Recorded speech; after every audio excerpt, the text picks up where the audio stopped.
Agora é Santa Catarina, agora é a sua vez, então vem pra cá, vem com a gente que até 7h45 da noite a gente vai dar o nosso melhor. A nossa equipe promete levar até você as melhores informações de um jeito leve, diferente, que você aí de casa merece. Com licença, estamos chegando, estendendo o tapete vermelho para você e para ela também, Júlia Matos. Ó, estendendo o tapete vermelho para você, Júlia Matos. É isso, Cleiton Ramos. Quinta-feira, muito boa noite para você. Para você aí de casa, a gente pede licença para entrar no seu lar, com os maiores destaques, aquilo que virou notícia, tá hoje aqui no Tá Na Hora Santa Catarina. Inclusive, a gente começa já com a Grande Florianópolis, porque mais um grave acidente, vamos para Blumenau, Cleiton Ramos, o pessoal pediu aqui. Vamos primeiro para Blumenau, porque um acidente na BR-470 aconteceu na tarde dessa quinta-feira em Rodeio, no Alto Vale do Itajaí. A repórter Natiele Oliveira está ao vivo e vai trazer todos os detalhes. Tivemos aí perda de vida ou vidas. Vem daí, Nath, dá detalhes. Boa noite. Boa noite, Cleiton, Júlia e a todos que nos assistem. Infelizmente, a gente já começa o Tá Na Hora de hoje falando de mais uma tragédia na BR-470. Dessa vez, o motorista de um carro morreu após uma colisão frontal contra um caminhão. Essa batida frontal aconteceu no quilômetro 85 da rodovia, na cidade de Rodeio, no Médio Vale do Itajaí, por volta das 4 horas da tarde. Além da morte deste condutor, outras 2 pessoas ficaram feridas, entre elas uma criança. A gente destaca que este motorista deste Gol vermelho que a gente vê nas imagens, este veículo que ficou irreconhecível, ficou totalmente destruído após esse forte impacto. Então, além dele, esse motorista, ele morreu no local. Uma mulher também estava dentro desse veículo, ela sofreu ferimentos graves, ficou presa às ferragens, precisou ser resgatada pelo Corpo de Bombeiros. Tanto as 2 corporações que atenderam essa ocorrência foram o Corpo de Bombeiros Voluntários ali da cidade e o Corpo de Bombeiros Militar. E aí, depois do atendimento ali, ela foi transferida para o Hospital Santa Isabel, aqui em Blumenau, através do helicóptero Arcanjo 03. Nesse carro havia ainda uma criança, a gente não tem a idade ainda dessa criança, ela sofreu ferimentos leves e aí foi conduzida ao Hospital Beatriz Ramos, na cidade de Indaial. O condutor do caminhão não sofreu nenhum ferimento e aí nas imagens a gente pode ver que a cabine do veículo, ela ficou numa espécie ali de L na rodovia, então foi uma grave colisão. E aí esse homem, ele contou que ele seguia da cidade de Gaspar para Rio do Sul, no Alto Vale, e ele disse que ele percebeu então esse Gol vermelho invadindo a pista contrária. Ele até tentou jogar o caminhão pro acostamento, mas ele não conseguiu evitar a colisão. Nesse momento, a rodovia segue liberada, mas ainda há trânsito na região.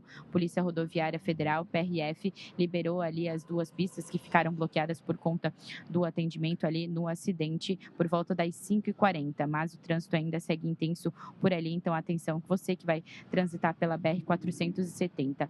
Nós sentimos muito pelos amigos, pela família deste homem que morreu neste acidente e a gente torce para a recuperação o mais rápido possível, tanto dessa mulher quanto dessa criança que ficaram feridas também.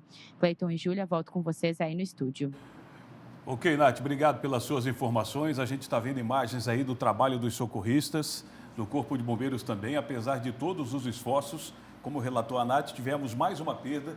Se a gente computar, claro que o carnaval já acabou, mas desde quando a folia teve início para cá, em uma semana, quantas famílias dilaceradas por conta de acidentes que aconteceram nas estradas aqui no nosso estado. Nossos sentimentos a todos os familiares. A gente segue sendo o estado mais seguro do país, mas mais seguro como, né, Cleiton Ramos? Se nas estradas, nas rodovias, nos principais transportes, a gente tem esse tipo de insegurança e a gente segue registrando isso aqui no jornal. Inclusive, a gente vai falar de outro atendimento do Corpo de Bombeiros, dessa vez, agora sim, aqui na Grande Florianópolis, porque um quiosque de praia pegou fogo na tarde dessa quinta-feira em Palhoça. Exato, o incêndio atingiu o estabelecimento localizado no trecho entre as praias da Pinheira e também Ponta do Papagaio. Apesar do susto, ninguém se feriu. De acordo com o Corpo de Bombeiros Militar de Santa Catarina, a ocorrência foi registrada por volta das 15 horas. O chamado foi feito por meio do aplicativo CBMSC Cidadão. Em poucos minutos, as equipes conseguiram controlar as chamas e por volta das 15 horas e 45 minutos, os bombeiros informaram que a guarnição permanecia no local para dar continuidade qualidade ao atendimento e garantir a segurança na área. As causas do acidente ainda não foram divulgadas e devem ser apuradas pelas autoridades. O Corpo de Bombeiros Militar de Santa Catarina reforça que o aplicativo CBMSC Cidadão está disponível gratuitamente para smartphones com sistemas Android e também iOS.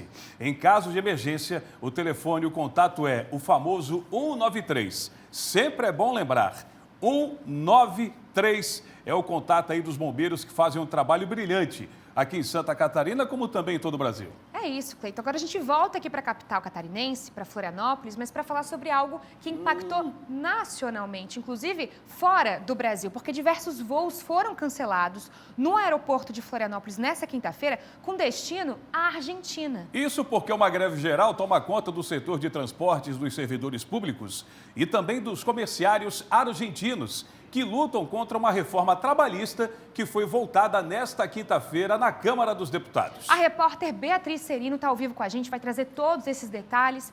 Beatriz, então, a gente está falando aqui sobre movimentos políticos em outro país, mas que impactam, claro, aqueles que iam sair aqui direto de Florianópolis e mais do que isso, aqueles que compraram passagem, né? Como é que vão ficar a partir de agora? Conta mais pra gente, a informação é com você. É isso, Júlia. A gente sente o impacto diretamente, principalmente aqui em Florianópolis, porque a gente recebe diversos turistas, ainda mais na temporada de verão, que vêm da Argentina, de diversas regiões, inclusive da América do Sul, mas principalmente das cidades argentinas. Então, o impacto acaba sendo muito grande. A gente está aqui dentro do aeroporto e a gente está acompanhando, sim, essa situação. Ali no painel, inclusive, a gente pode perceber ali muita incerteza, com voos que não foram ainda cancelados, mas que estão aí aguardando se vão chegar ou se vão partir, enfim, muita incerteza ainda acontecendo dentro do aeroporto. O Floripa Airport informou que entre ontem e hoje, 32 voos já foram cancelados que passariam aqui por Florianópolis. Mas a gente sabe que ainda tem muita gente vindo para o aeroporto buscando informações. Inclusive, aqui com a gente tem um dos passageiros, o Nicolas, que ele é argentino. Nicolas, realmente não veio informação ainda, já não sabe o que está acontecendo aqui no aeroporto. Ninguna información hasta el momento. Llegamos hace 45 minutos a presentarnos para hacer el vuelo y figura cancelado. Ninguna persona atiende, ninguna persona da ninguna certeza de nada. No sabemos si vamos a pasar toda la noche acá en el aeropuerto.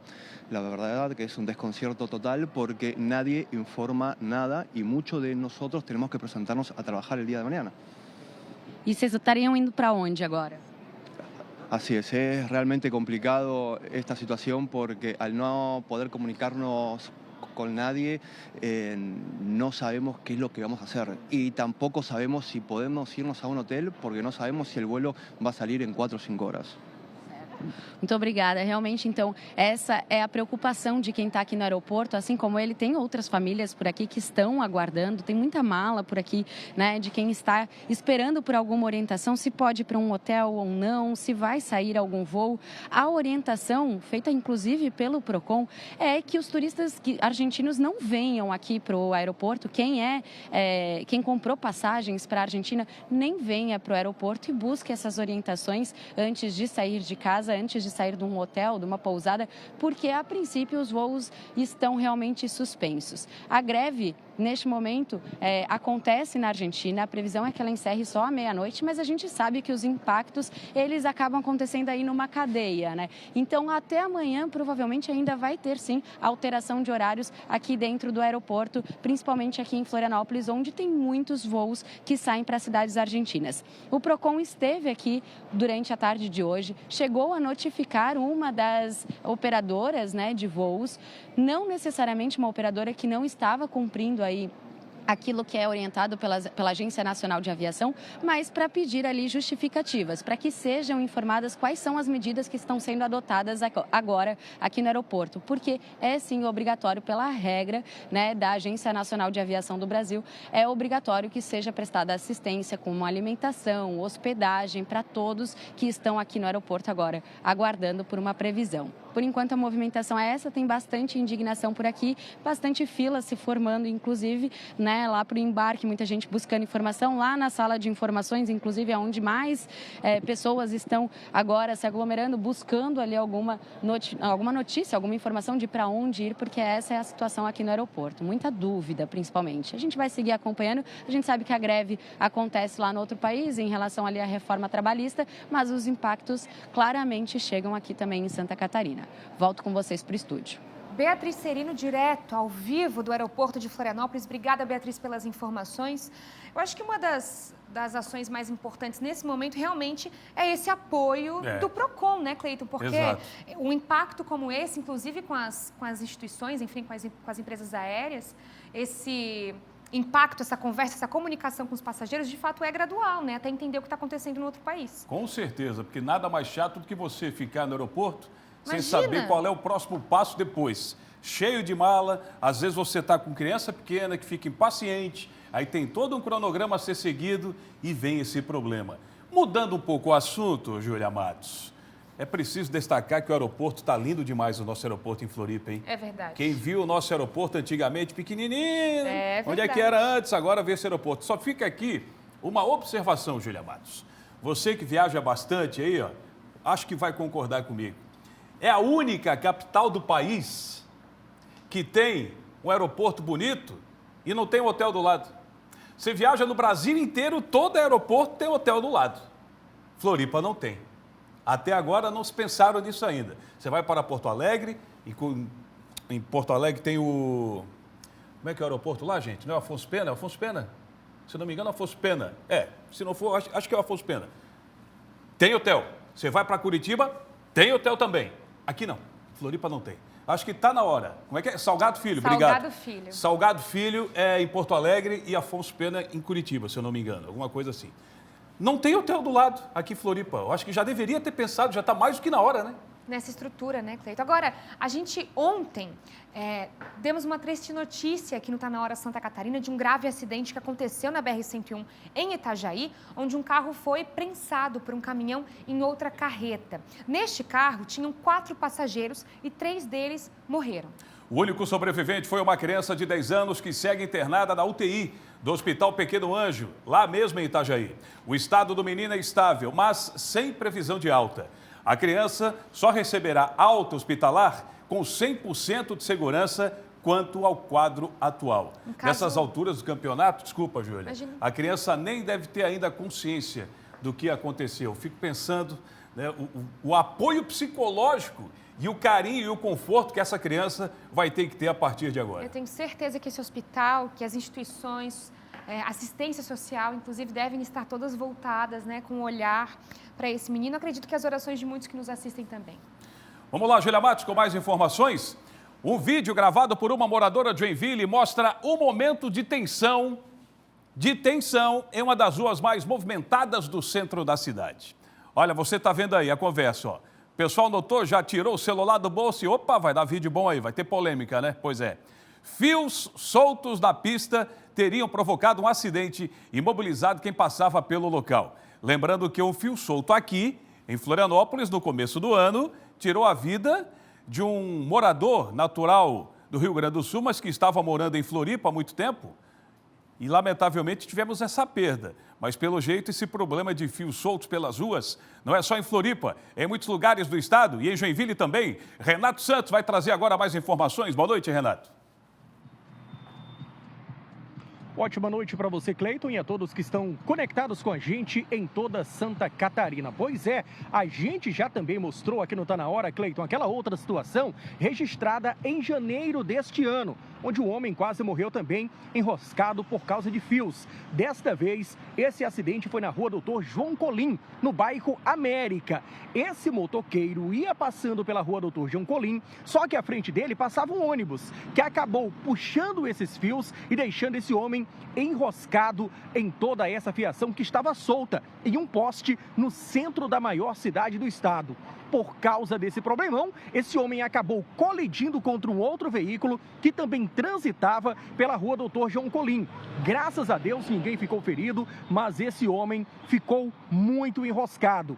Ele claro que contou com a ajuda de moradores e comerciantes ali daquela localidade e por pouco, graças a Deus, ele não sofreu algo pior. Vale ressaltar que a Prefeitura de Joinville se pronunciou, disse que não foi notificada oficialmente em relação a esse acidente registrado no centro da cidade, disse que a responsabilidade é das empresas de telefonia aqui da maior cidade do estado. Após o episódio, a Celesc, que é a concessionária responsável pela iluminação pública, mandou uma equipe lá e fez a retirada de toda essa fiação. A gente lembra novamente desse caso com aquele outro motociclista que acabou levando um corte muito grande no pescoço, foi parar em uma UTI de hospital aqui na cidade de Joinville. Acidente esse registrado em janeiro desse ano. Naquele episódio, o homem sofreu corte no pescoço, nas mãos, no ombro e também em outras partes do corpo. E é diante de todos esses acidentes que tem um projeto de lei tramitando na Câmara de Vereadores para penalizar as empresas de telefonia. E a pena para essas empresas que não cuidam da fiação é de uma multa que varia de R$2.000 a R$9.000 e de forma individual por cada poste que for encontrado com fiação solta. Tomara que seja sancionado o mais rápido possível pelo prefeito aqui de Joinville, viu, Cleiton? Retorno com você aí no estúdio. O que a gente viu de fio aí, se puder colocar de novo, Renato Santos, eu acho que é a distância daqui onde estou, nos estúdios do SCC SBT, na capital de todos os catarinenses, até Joinville. Olha só, se a gente esticar todos esses cabos aí, são quilômetros e mais quilômetros de fio. Ô, Renato Santos, tudo existe uma lei e tudo existe uma multa. Agora, de nada adianta a lei e a multa se não haver a fiscalização. É por isso que não só em Floripa, não só em Joinville, como você bem relatou. Ah, e um detalhe, ó, a gente está vendo também os cortes, né, de galho de árvores que também podem atrapalhar e dificultar a passagem dos fios. É preciso ter uma manutenção também nesse sentido. Agora, existe a lei, existe a multa, mas não adianta se não fiscalizar. Colocar o povo na rua para fiscalizar. Porque eu tenho certeza que muitas multas serão aplicadas, mas eu não tenho dúvida disso. Obrigado, Renato. Daqui a pouco você volta, 18h47 agora. Um vídeo divulgado nas redes sociais revela o desabafo de um agricultor do sul de Santa Catarina que teve que jogar fora, olha só, parte da produção de pitaia. Sabe por quê? Por falta de mercado. O caso gerou preocupação e reacendeu o debate entre produtores da região. Quer entender o porquê? Acompanhe agora na reportagem 18h47. No vídeo que repercutiu nas redes sociais, o produtor desabafa por ter que descartar parte da produção de pitaia por falta de venda. A gente incentiva o pessoal a não plantar mais, porque foi prometida a compra da pitaia nossa aqui. O vídeo foi feito pelo seu Adir, do município de Jacinto Machado, sul de Santa Catarina. Ele explica que foram perdidas aproximadamente 6 toneladas. Sim, eu doei muita fruta. Eu ia colher nessa colheita agora, eu ia colher em torno aí de 8 a 9 mil quilos. Aí eu conseguia vender 3.500 quilos. E o resto, daí eu comecei a fazer doação, que daí eu vi que não ia ter venda, né? Para não deixar estragar, porque é uma dó, né? Eu não posso ver, me dá uma tristeza muito grande. Então daí eu comecei a doar. Aí para tudo quanto é entidade vieram buscar, né? As APAI, levaram muita fruta. E daí o resto fui obrigado a descartar, porque daí começou a estragar. Esse caso não foi isolado. Outros produtores da região também enfrentaram a mesma dificuldade. O problema também da pitaia é que ela tem uma vida útil muito curta. Tu colhe ela fica 2, 3 dias fora. Aqui de Jacinto Machado, a produção ela principalmente é para outros estados, né? São Paulo, Rio de Janeiro. Essa florada que aconteceu, essa produção, não foi só aqui, né? Não foi só em Santa Catarina, foi no Brasil inteiro. Então, teve uma oferta muito grande do fruto e acaba diminuindo, né, a saída do produtor. O nosso principal mercado, a cooperativa local aqui, lá, então ela manda para o Ceasa de São Paulo, Ceasa do Rio de Janeiro e travou tudo também. Por isso, a EPAGRE, que é a Empresa de Pesquisa Agropecuária e Extensão Rural de Santa Catarina, está estudando outras alternativas para ajudar os produtores. Aqui de Jacinto Machado, a produção ela principalmente é para outros estados, né? São Paulo, Rio de Janeiro. Também essa florada que aconteceu, essa produção, não foi só aqui, né? Não foi só em Santa Catarina, foi no Brasil inteiro. Então, Então, teve uma oferta muito grande do fruto e acaba diminuindo, né, a saída do produtor. O nosso principal mercado, a cooperativa local aqui, lá, então ela manda para o Ceasa de São Paulo, Ceasa do Rio de Janeiro e travou tudo também. Santa Catarina é o segundo maior produtor de pitaia do Brasil, ficando atrás apenas do estado de São Paulo. E o sul do estado concentra 90% de toda essa produção, que tem como destaque as pequenas propriedades como esta. A fruta sai aqui da propriedade, vendida em média de R$ 2 a R$ 3 o quilo. O que sai daqui vai para a cooperativa, que depois faz a distribuição. A gente recebeu, sim, muita pitaia dos produtores, ajudamos eles na comercialização, mas mesmo assim, né, não foi o suficiente, ainda teve algumas percas no campo. Outras regiões também começaram a produzir, então deu certo que nessa colheita as outras regiões também tinham fruta e essa fruta acabou enchendo o mercado, né? Acredito que a comercialização ela ainda tem potencial de crescer, então de se popularizar essa fruta no Brasil, igual uma maçã, igual uma banana, porque tem mercados que a gente vai que ainda não tem a pitaia, né? Então, com essa popularização da fruta, eu acredito que também vai ajudar quando a gente tem essas grandes colheitas na escoagem da produção. É o que a gente espera para todo mundo ganhar, principalmente o homem do campo, que coloca um carinho, um cuidado muito grande com essa fruta, que não é muito conhecida, como a maçã, como a laranja, mas que é saborosa, pelo menos eu acho, não é verdade? E se ela ficar ainda mais popular, talvez exista aí uma redução no preço. Você viu ali, ela sai por 3 e pouco e chega no estabelecimento, às vezes, custando 15 ou mais. Aí tem a questão do transporte, da logística, da viagem, do atacadista, que tem que ganhar em cima, aquela coisa toda, e por aí vai. Mas, se ficar mais popular ainda e as condições melhores forem colocadas, principalmente para o homem do campo, quem sabe ela dá uma baixada de preço e muita gente pode também ficar adepta, né, e acabar consumindo essa fruta numa maior escala, que tem muitos benefícios, pode ter certeza. Maravilha! Olha, a Celesc passou a permitir o pagamento da conta de luz com cartão de crédito, com parcelamento em até 21 vezes, sem entrada, diretamente pelo aplicativo e pela agência web. Com a novidade, os clientes podem resolver praticamente todos os serviços online, de forma online, como emitir a segunda via, solicitar a nova ligação ou também a religação. Além disso, trocar a titularidade, parcelar os débitos, atualizar o cadastro e informar a falta de energia sem precisar ir até uma agência. Aí não pega aquela fila, evita o estresse. A funcionalidade já está disponível para todos os clientes, tanto no app, Android e iOS, quanto também no site. Além de serviços como segunda via, também poderão ser solicitados pelo WhatsApp da companhia. Baita notícia, uma comodidade para você, consumidor.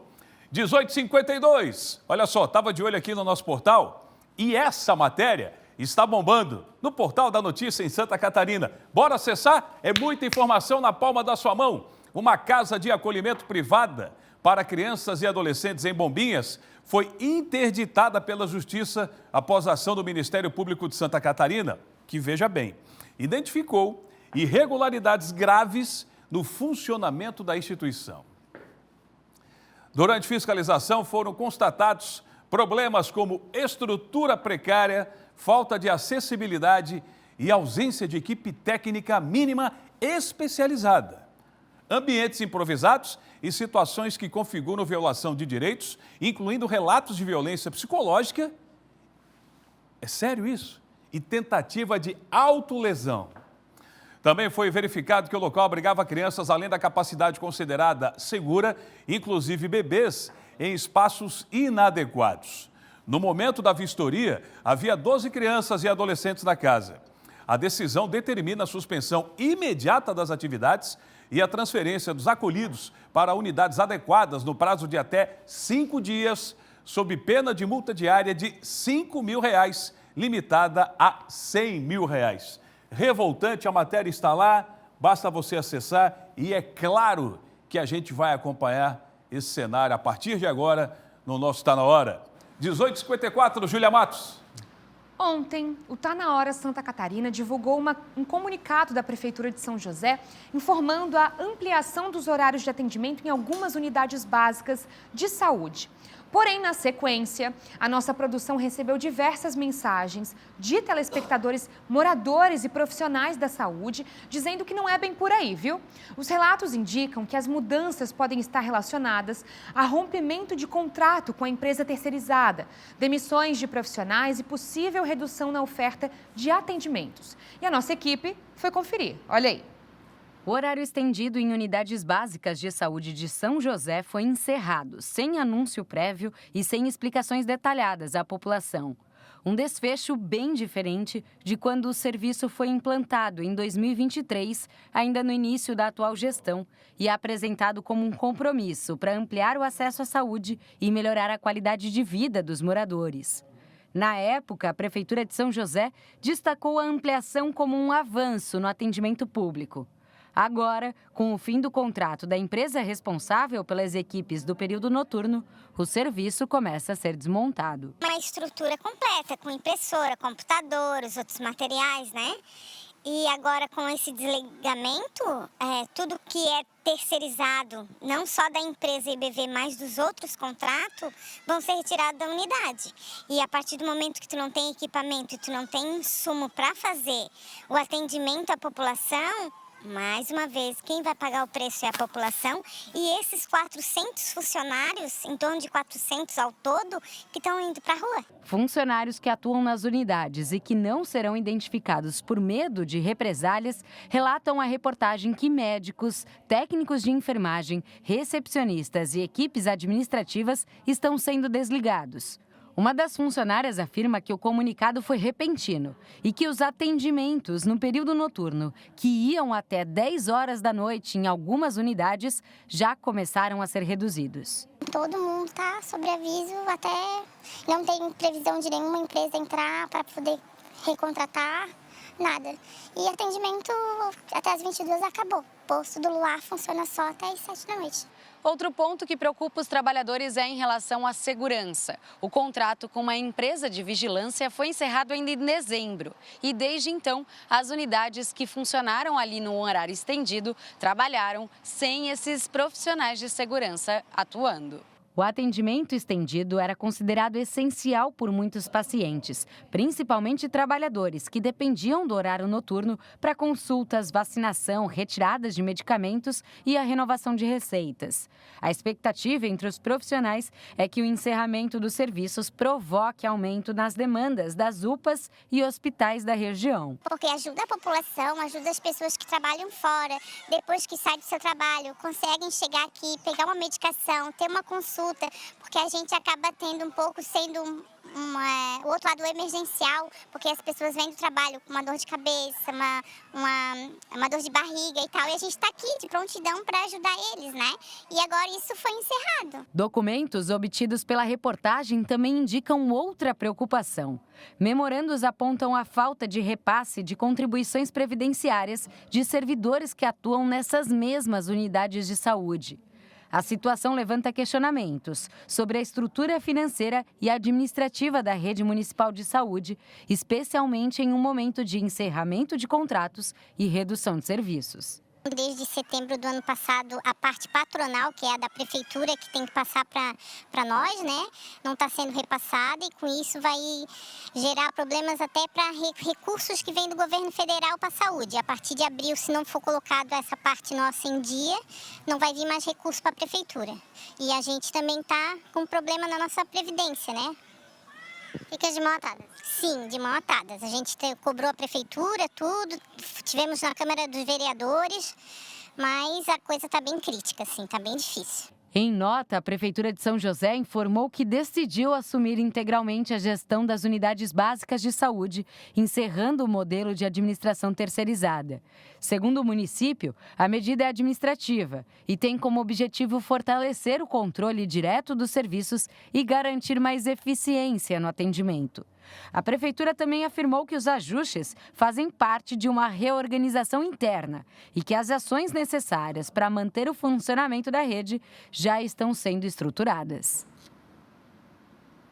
Muito bem, a Prefeitura de São José informou a nossa equipe que a decisão de reduzir os horários a partir de março foi da Secretaria de Saúde do município que assumiu os serviços das UBSs.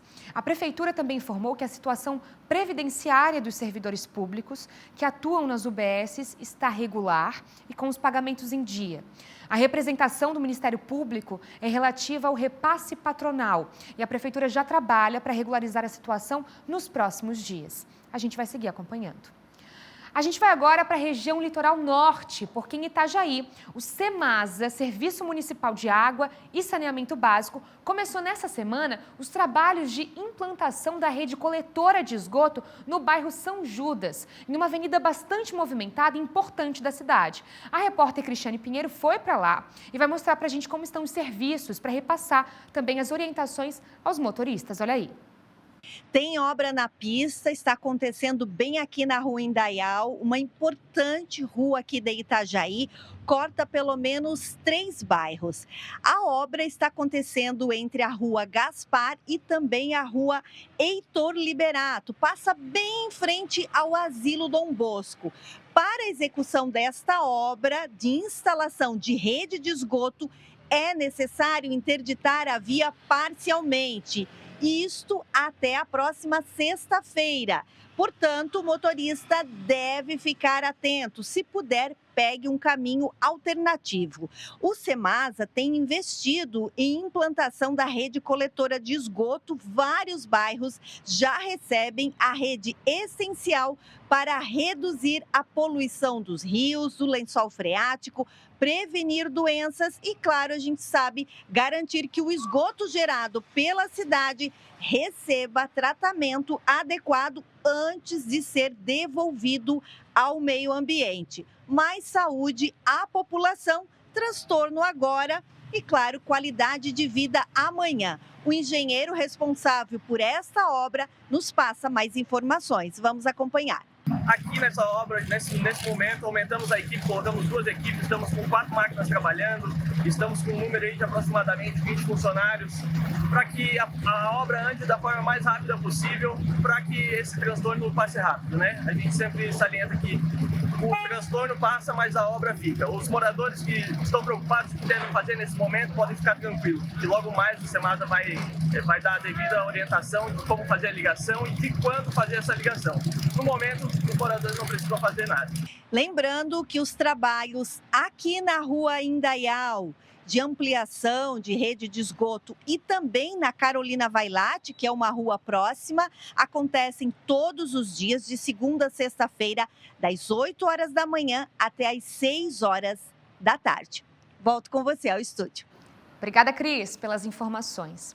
Agora, o governo de Santa Catarina apresentou hoje um panorama da educação pública para 2026, com anúncio de investimentos, melhorias nas estruturas das escolas e novidades para o ano letivo que começa. A reportagem está completa para você ir de casa acompanhar.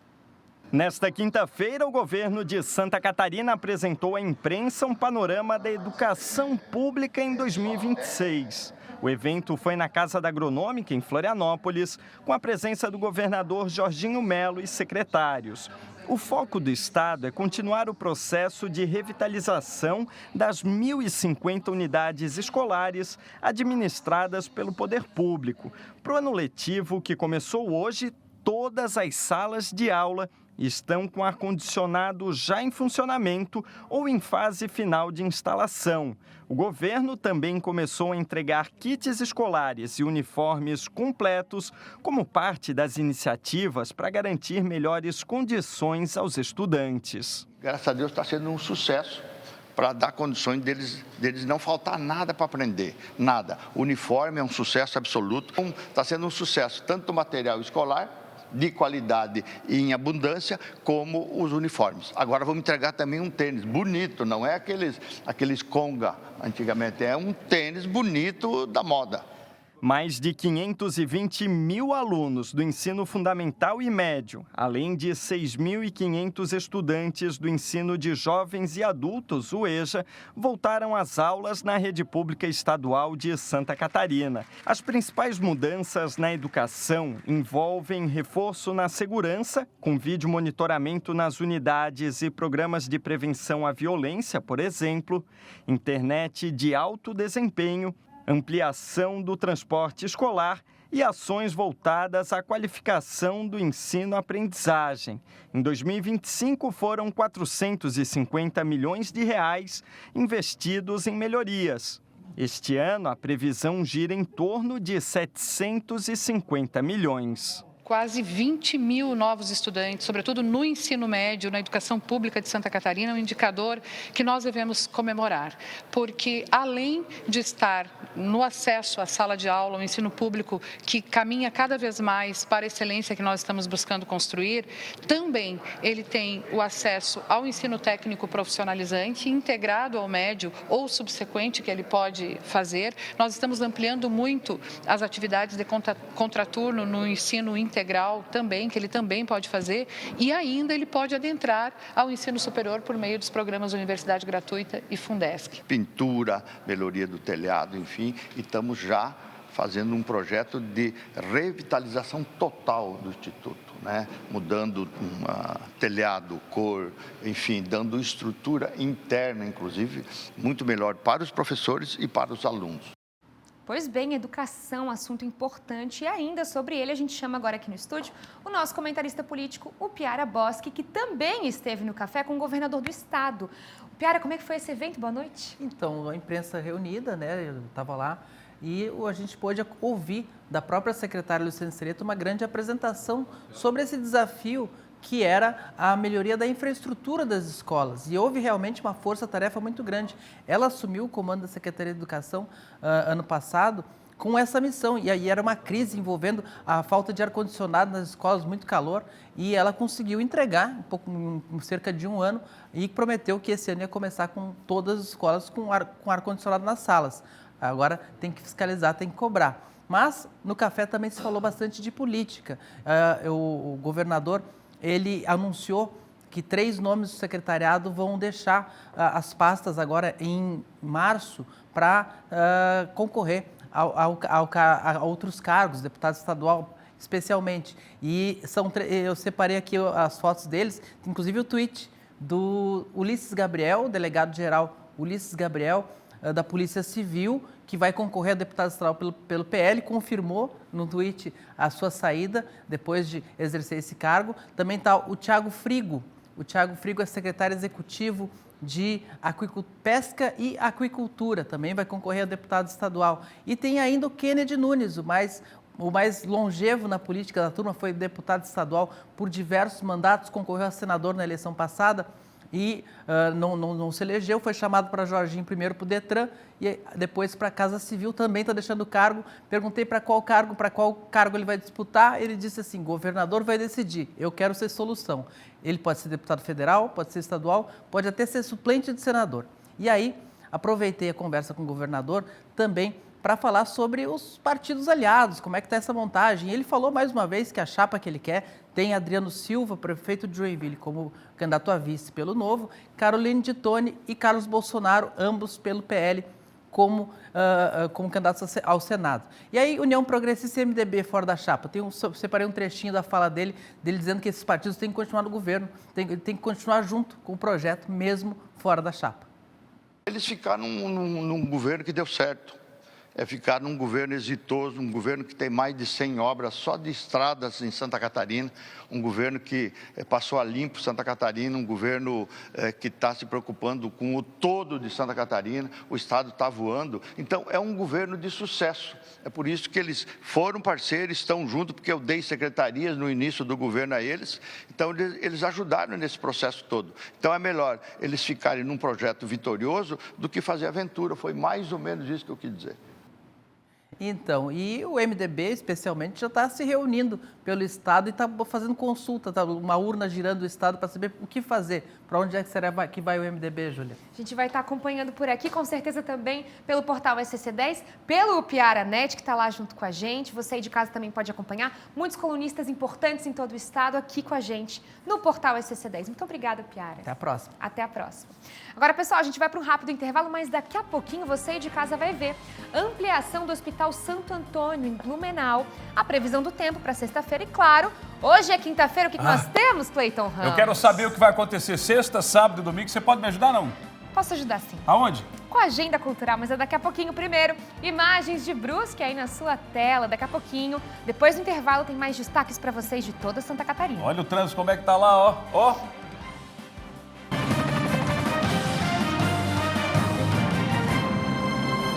A sua companhia é o que motiva a gente. A sua audiência nos engrandece todos os dias. Por isso a gente fala de coração aberto para você, SBTista. Obrigado pelo seu carinho todos os dias aqui no nosso Tá Na Hora. Esse fala de coração aberto mesmo. Nem treinou, ó, já voltou do intervalo aqui, ó. Não, tem Poeta. que ser. Falar com o coração, porque SBT é isso, SCC é isso.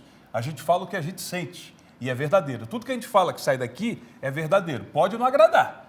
Mas quando é coisa boa, assim, de amor, de agradecer o telespectador, aí flui, que é uma beleza. Coisa mais linda. É um abraço em palavras, né? Um abraço. Vamos seguir com a nossa Santa Catarina. A gente volta a falar de saúde. As obras da nova torre do Hospital Santo Antônio avançam em Blumenau. São 98 milhões de reais investidos para entregar novos leitos para a comunidade. Natiele Oliveira vai trazer agora os detalhes e principalmente como é que está esse projeto. Vem daí, Nath, enquanto a gente mostrou algumas imagens desse povo trabalhando sem parar, porque a saúde não pode esperar. Exatamente isso, Cleiton e Júlia. As obras estão a todo vapor. Este que é um projeto histórico, tanto para a cidade de Blumenau, quanto para a região aqui do Vale do Itajaí. E agora, então, o Hospital Santo Antônio, ele concluiu a demolição de uma ala, onde ficavam alguns setores administrativos, para, de fato, iniciar a construção dessa nova torre hospitalar, que deve melhorar e ampliar também muito o atendimento nessa unidade. Então, nesse momento, as equipes, elas trabalham na limpeza e na preparação do terreno, porque a próxima etapa e uma das mais importantes dessa iniciativa é a fase da fundação. Então, já na próxima semana, eles vão iniciar a fase do estaqueamento, que é para sustentar esse prédio de 10 andares. Esse projeto tem um valor de 98 milhões de reais, parte desse investimento é do governo do estado, e aí serão 11 mil metros quadrados de área construída, e aí essa nova estrutura, ela vai ter diversas salas cirúrgicas, de diversos outros tipos de procedimentos, mas a gente destaca os 122 novos leitos de internação e mais 10 leitos de UTI. E aí um diferencial logístico é que um heliponto será construído no topo da torre, e aí isso vai facilitar e muito agilizar os resgates e as transferências de emergência dos pacientes. Hoje o Hospital Santo Antônio recebe mais de 300 mil pessoas por ano, atende essas pessoas, e a meta então é dobrar esse atendimento, mas principalmente melhorar esse serviço para a população. As obras, então, seguem nesse ritmo acelerado e a gente também vai seguir a cada passo dessa importante obra. Cleiton e Júlia, uma ótima notícia para a saúde aqui da região. Volto com vocês aí no estúdio. É isso, Nath. Coisa boa acompanhar novidades como essa, quando o assunto é saúde. Maravilhoso. A gente acompanha há muito tempo, né, Cleiton? São comunidades, são famílias que utilizam esse espaço há muito tempo e procuram essa ajuda, já esperam essa ampliação. São mais pessoas sendo tratadas, mais corações, mais vidas, né, sendo tratadas ali também. Eu estou feliz, Júlia, porque ontem a gente noticiou boas novas aí em relação à educação no governo do estado, né? Como ar-condicionado em todas as salas de aula. E hoje a gente está destacando um projeto muito importante relacionado à saúde. Ou seja, ontem educação, hoje saúde. É assim, já pensou? Os dois juntos, fluindo bem, aí só vai. É isso, pessoal. Agora, em um estado frequentemente castigado por temporais e mudanças rápidas no tempo, um recurso simples, gratuito, pode salvar vidas. A Defesa Civil oferece um sistema de alertas que funciona até sem internet e tem ganhado cada vez mais adesão em Santa Catarina. Quem vai trazer detalhes? Ao vivo é o Renato Santos, está chegando aqui com a gente. Toda ajuda é bem-vinda, né, Renato? Ainda mais quando essa ajuda é facilitada. Porque tem ajuda que, olha, aí tem que entrar num link, tem que entrar em outro, tem que baixar um aplicativo, aí tem que saber uma coisa. Aí na hora da emergência não funciona. Aparentemente essa vai dar certo. É isso? Conta mais pra gente. Pois é, viu, Cleiton Ramos e Júlia Matos. E tudo isso aqui, olha, na palma da mão de forma gratuita e nem precisa de sinal de internet, viu? É via SMS. Uma tecnologia que tem dado muito certo em Santa Catarina, não é à toa que o estado se destacou, se comparado a outros estados do Brasil, com mais de 10% da população já cadastrada para receber esse tipo de alerta para eventual problema climático ou ainda para alerta em tempo real. E essa comparação que a gente faz com o Brasil, enquanto Santa Catarina teve uma adesão de 10,54%, no país apenas 5,18% da população aderiu a essa tecnologia.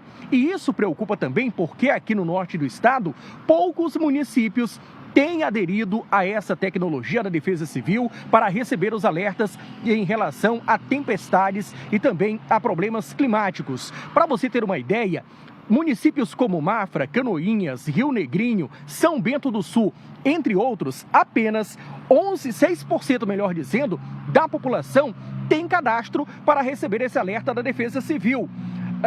Em relação aos municípios que também estão com pouca adesão, aqui no litoral norte, cidade como Barra Velha se destacou, mas apenas 11%, na verdade, dessas cidades aderiram. E Barra Velha tem o maior percentual de moradores cadastrados, que representa 20,57%.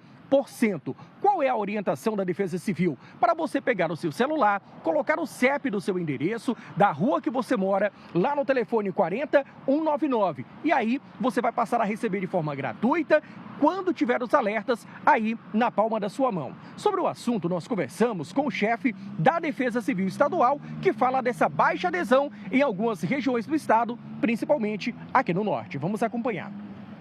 Hoje, pouco mais de 10% dos catarinenses estão cadastrados no SMS da Proteção e Defesa Civil. Isso significa que precisamos ampliar esse alcance. O cadastro é simples, gratuito e não precisa de internet e pode salvar vidas. Nossa missão, por determinação do governador Jorginho Melo, é fortalecer cada vez mais a cultura de prevenção e fazer com que essa informação chegue a todos os catarinenses.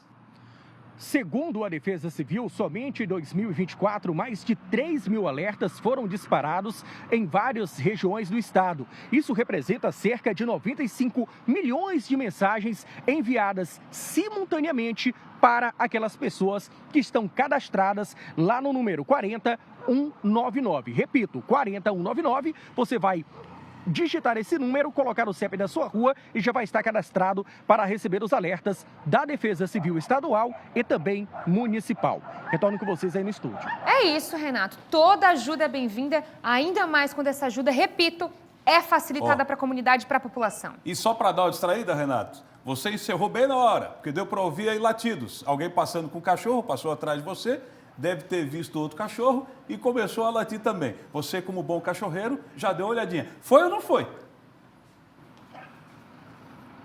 Exatamente isso. Na verdade, é uma senhora que está aqui do nosso lado com o cachorrinho dela dentro do carro e ele gosta muito de latir. Desde a hora que eles chegaram aqui, que esse cachorrinho está latindo. Ele gosta muito. E aqui, atrás de mim, Cleiton Ramos e Júlia Matos, tem um parquinho que é o Parcão, que foi denominado pela prefeitura, é um parque exclusivo somente para cachorros. Fica aqui do lado da rodoviária de Joinville. E aí, nesse horário do finalzinho de dia, a população aproveita para dar aquela passeada com seus cãezinhos.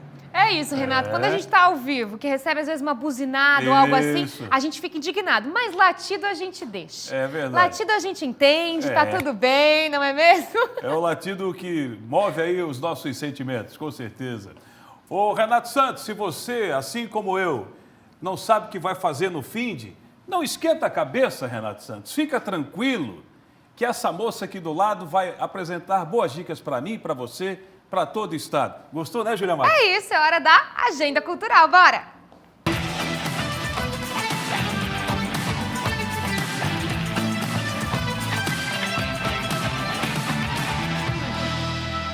Bateu saudade da folia, meu povo. O bloco Flechou Meu Coração promete reacender o clima de carnaval nesta sexta-feira, dia 20 de fevereiro, na Praça das Areias, no Morro das Pedras. A concentração começa às 17 horas e a partir das 18, o público curte muito shot, forró, baião, piseiro, além de correio elegante para espalhar ainda mais animação, viu? O evento é gratuito e aberto ao público, com programação até às 23 horas. Agora, o Mercado Público de Itajaí recebe neste sábado, às 19 horas, o espetáculo Creative Sessions, do violinista e compositor catarinense Felipe Coelho. O show é gratuito, aberto ao público e integra a turnê de lançamento do novo trabalho autoral do artista. No palco, Felipe Coelho apresenta uma formação ampliada, com guitarra, baixo, bateria, metais, voz e samplers, que é um repertório aí com 10 composições autorais, misturam jazz, hip hop, influências brasileiras de batuque, dialogando, claro, com a herança africana em uma proposta urbana e contemporânea, viu? Ele foi premiado nacionalmente com passagens por festivais no Brasil e no exterior, e o músico traz a Itajaí mais uma oportunidade de prestigiar a produção autoral catarinense. O espetáculo é viabilizado pelo Programa de Incentivo à Cultura de Santa Catarina e, claro, que tem convite para você, olha aí. Olá, amigos de Itajaí, Felipe Coelho aqui, vindo convidar vocês para o show do Creative Sessions, que vai acontecer no Mercado Público no dia 21 de fevereiro, às 19 horas, com entrada gratuita. Então espero poder encontrar com os amigos lá, que vocês possam conferir esse show que visa misturar a música brasileira com a música africana, o jazz, a música eletrônica, o hip hop, enfim, uma grande salada musical que a gente faz com muito amor, e eu estaria acompanhado de um time fantástico de músicos, dos quais eu sou fã de cada um deles. Então eu acho que é uma grande oportunidade musical para a gente fazer uma festa junto lá em Itajaí, e eu vejo vocês lá então. Convite feito. E agora eu vou contar para vocês, viu? A Orquestra Sinfônica de Santa Catarina se une ao grupo Los Grananicos para um espetáculo especial voltado ao público infantil. A apresentação acontece no dia 22 de fevereiro, às 17 horas, no Teatro Ademir Rosa, no SIC, aqui em Florianópolis. O show especial Kids, um show para criançada, promete músicas animadas, atividades interativas e surpresas para envolver os pequenos em uma experiência lúdica, musical durante as férias. A direção e regência são da maestrinha convidada Fabrícia Piva. Os ingressos estão à venda pelo site Pensa no Evento e crianças de até 3 anos, aliás, começando dos 3 anos até 11, perdão, vou voltar um pouquinho. As crianças de até 3 anos e 11 meses não pagam, desde que permaneçam no colo de um responsável, mas fica aqui o convite para a criançada, viu? Para todas as idades, esse espetáculo é maravilhoso e também tem convite para você, viu? Olha aí. Esse é o primeiro ensaio geral, né? E a expectativa é a melhor possível. A gente vai fazer um espetáculo lindo nesse domingo e tá todo mundo mais que convidado. Eu adoro verão, eu gosto de praia. Quem não gosta de praia vai morar no Himalaia. Depois do almoço, chupei um picolé. Vou repetir, viu? Para você de casa não esquecer. Crianças de até 3 anos e 11 meses não pagam a entrada, mas o show é aberto, é para todas as idades. Você aí de casa tem que acompanhar. Vai lá atrás do ingresso, viu?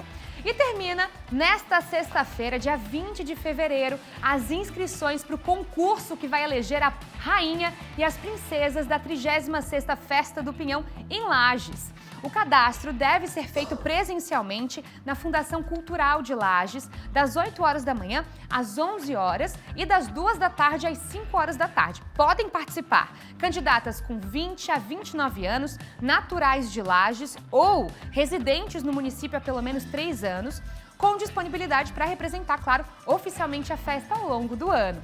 Após as inscrições, o processo segue com etapas preparatórias e pré-seleção das 12 finalistas. A escolha da nova realeza será no dia 4 de março, no Mercado Público Municipal Oswaldo Uncini. Tá bom, o que mais, pessoal? A agenda cultural dessa quinta-feira está entregue para você aí de casa. Cleiton Ramos. Júlia Matos, eu não queria estar nas mãos dos jurados.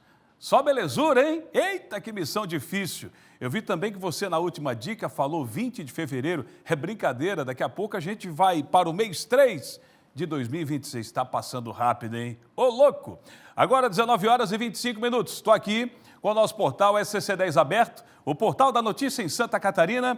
Inclusive entrou a matéria agora, está lá na coluna do nosso Piara Bosque, que é a seguinte, ó. Fim da chapa.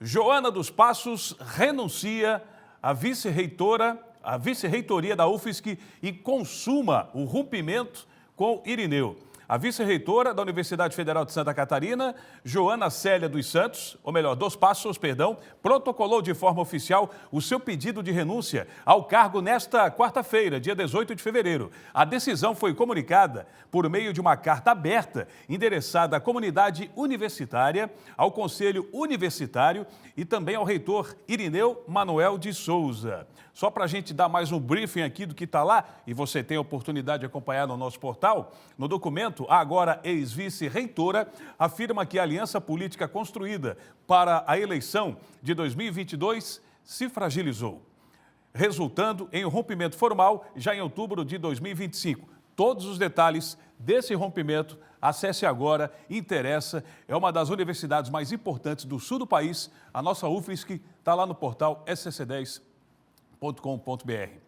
19h27. O Hospital Divino Salvador, em Videira, no meio oeste de Santa Catarina, está investindo cada vez mais no parto humanizado. A instituição adquiriu novos equipamentos e também inaugurou um ambiente obstétrico moderno, pensando em oferecer mais conforto e segurança ao acolhimento das gestantes. Coisa linda, né? Felipe Bastos está chegando agora a ter mais detalhes. Na tela do Tá Na Hora. Olá a todos, e quando o assunto é saúde, é claro que merece destaque aqui no nosso Tá Na Hora Santa Catarina. O Hospital Salvatoriano Divino Salvador, em Videira, passou a contar a partir de agora com 2 macas PPP, pré-parto, parto e pós-parto.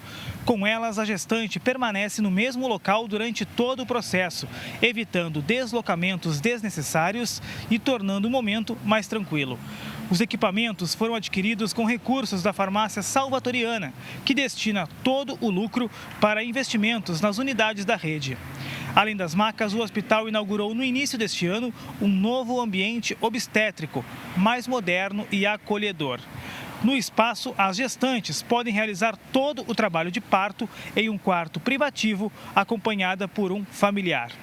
Lembrando que o hospital realiza partos por convênios, pelo SUS e também particulares. Nesse quarto PPP, eu promovo o sonho de você, gestante, ter o seu parto natural, respeitoso, acolhedor, seguro. Hoje o hospital, ele entendeu que a gente tem que mudar a forma de nascer. E para mudar a forma de nascer é melhorando a qualidade da assistência e estrutural. A nossa farmácia Salvatoriana, ela é de comercial, né? Ela atende a comunidade de Videira e região, todos os clientes que queiram comprar, dará sua contribuição para que todo o dinheiro investido em receitas da farmácia, ela retornará ao Hospital Divino Salvador. Atualmente, o Hospital de Videira realiza cerca de 80 partos cesáreos. Voltamos ao estúdio. Obrigado, Felipe, pelas informações. Para você que está nessa situação aí, gestante, boa hora para você, tudo de bom. Olha, agora 19h29, a novela continua. O Ministério Público de Santa Catarina voltou a pedir à Justiça a demolição do prédio da antiga rodoviária de Floripa. A manifestação foi encaminhada ontem, quarta-feira, à 3ª Vara da Fazenda Pública, pelo promotor Fabrício José Cavalcante. No documento, o promotor reforça o pedido feito em caráter de urgência em agosto do ano passado e solicita, além da demolição, a retirada de entulhos e também a adoção de medidas de segurança no entorno do imóvel. Segundo ele, a estrutura representa risco público e ameaça à segurança e também à salubridade e à integridade da população. Cavalcante também destacou que a situação se agravou após um princípio de incêndio registrado no último sábado, isso mesmo, durante as festividades de Carnaval. Para o Ministério Público, o episódio reforça a necessidade de uma decisão urgente por parte do Judiciário. Estou com o Ministério Público nessa. Isso aqui pode acontecer uma tragédia ainda maior. Tomara que não. Mas vem aí a previsão do tempo, está na hora. Será que vai chover? A Júlia Matos responde.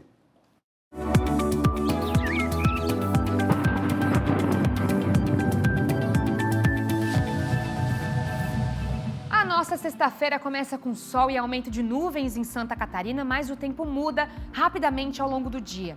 A partir do final da manhã, áreas do oeste ao sul já podem registrar temporais isolados com chuva intensa, raios, rajadas fortes de vento e eventual granizo. Entre a tarde e a noite, a instabilidade se espalha para as demais regiões do estado.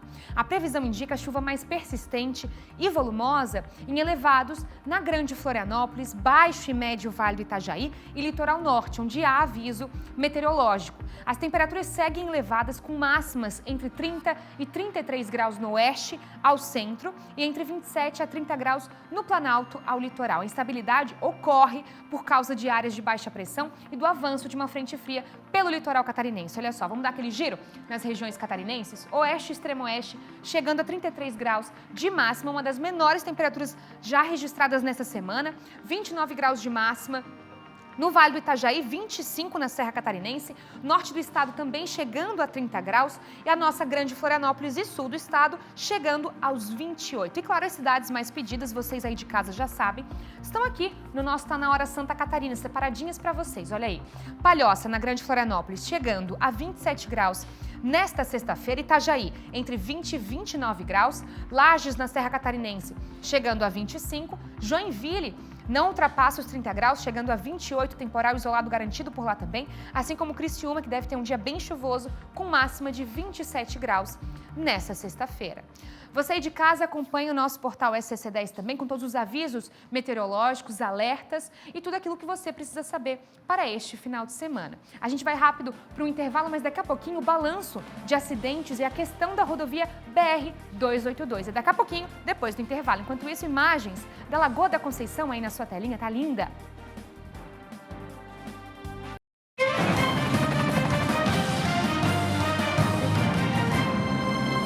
De volta com o nosso Tá Na Hora, aqui na tela da SCC SBT. Daqui a pouco tem SBT Brasil. Apesar das rodovias estaduais de Santa Catarina terem registrado uma queda no número de acidentes durante o carnaval, nas rodovias federais o cenário é diferente. Houve um aumento significativo no número de acidentes, feridos e também mortes. A repórter Beatriz Serino está ao vivo e tem mais detalhes para a gente agora. Quantos acidentes foram registrados nas BRs, hein, Beatriz? É isso, Cleiton. Na rodovia federal, nas rodovias federais aqui em Santa Catarina, realmente o número foi preocupante. Aumentaram aí as mortes nessas rodovias. Foram mais de 150 acidentes, 185 feridos e 18 mortes no total entre sexta-feira e a quarta-feira de cinzas. No ano passado, foram 7 mortes nesse mesmo período. É aí um aumento de 157% em relação, então, ao carnaval do ano passado. Muita preocupação em relação à segurança nas estradas federais aqui em Santa Catarina. Já nas rodovias estaduais, foram 2 mortes esse ano, em comparação a 3 mortes do ano passado, uma redução aí de 33%. Nos 2 casos, a principal indicação, o principal fator de risco para esses acidentes foi ultrapassagem em locais proibidos e o uso excessivo de álcool. Inclusive, a Polícia Militar Rodoviária aqui no estado fez algumas abordagens nos veículos durante esse período de carnaval. Cerca de 4.000 veículos foram abordados e as principais infrações foram licenciamento irregular, falta do uso de cinto de segurança e a recusa para o teste do bafômetro. Então fica aí o alerta, né? Esses números eles reforçam esse alerta, que mesmo com fiscalização intensa, é o comportamento imprudente do motorista o maior fator de risco nas estradas aqui em Santa Catarina. Volto com vocês aí para o estúdio. Obrigada, Beatriz, pelas informações. E a gente segue falando desse assunto, viu? Conhecida como a Estrada da Morte, a BR-282 foi cenário de acidentes gravíssimos nesses últimos dias. Júlia Matos, foram 9 vidas perdidas em apenas 5 dias. Mais uma vez, nós estamos noticiando trágicas ocorrências em uma das BRs mais perigosas do Brasil. Parece notícia repetida, mas é só a realidade de uma rodovia que precisa de mais atenção. Vocês acompanham agora na reportagem de Tiago Pires e Erionto Júnior. Mais um triste capítulo da novela chamada BR-282.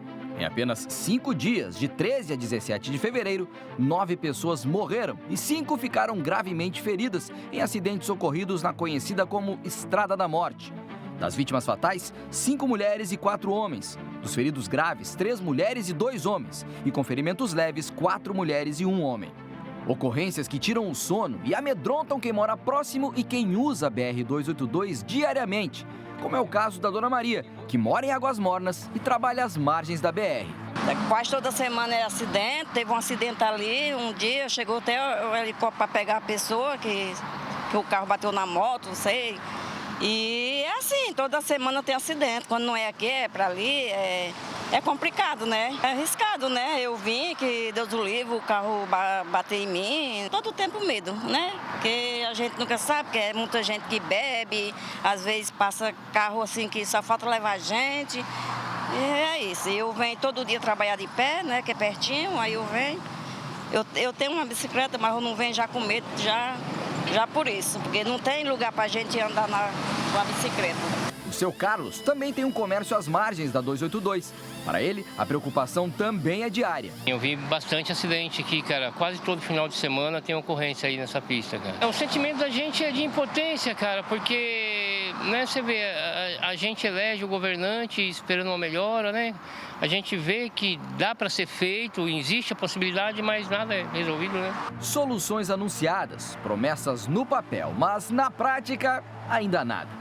Conforme o site oficial do governo federal, em março do ano passado, o DENIT autorizou a elaboração de estudos e projetos para a implantação das terceiras faixas da BR-282 entre Águas Mornas e Alfredo Wagner.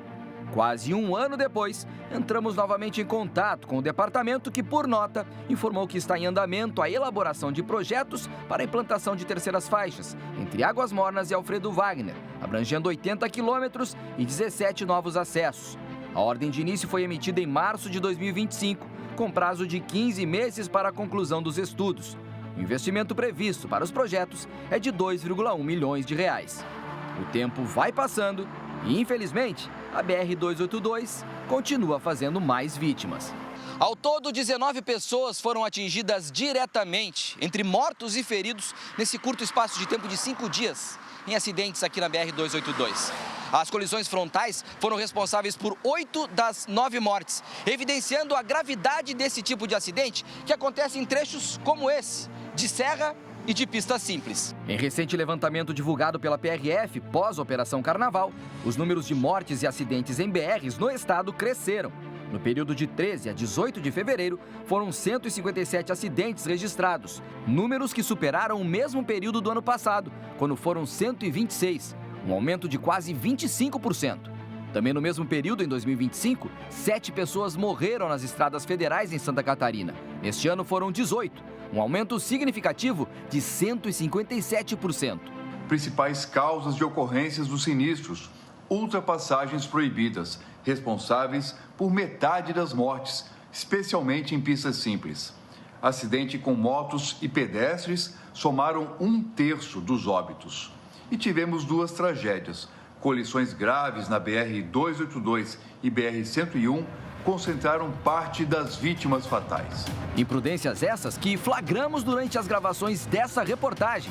Um caminhão atravessa a estrada para acessar uma rua às margens da 282 e para com a metade do baú em cima da faixa, obrigando um outro caminhão a invadir a pista contrária para desviar. Por sorte, 2 veículos que trafegavam no outro sentido passaram segundos antes. Nesse outro flagrante, um veículo faz uma ultrapassagem em local proibido, colocando em risco pessoas que trafegavam no sentido contrário. 2 casos registrados em menos de 10 minutos que poderiam ter causado graves acidentes. Fatos ratificados pela PRF em todas as estradas federais de Santa Catarina. Apesar da abordagem de 10 mil veículos e do uso de drones, o balanço revelou alto índice de desrespeito às leis.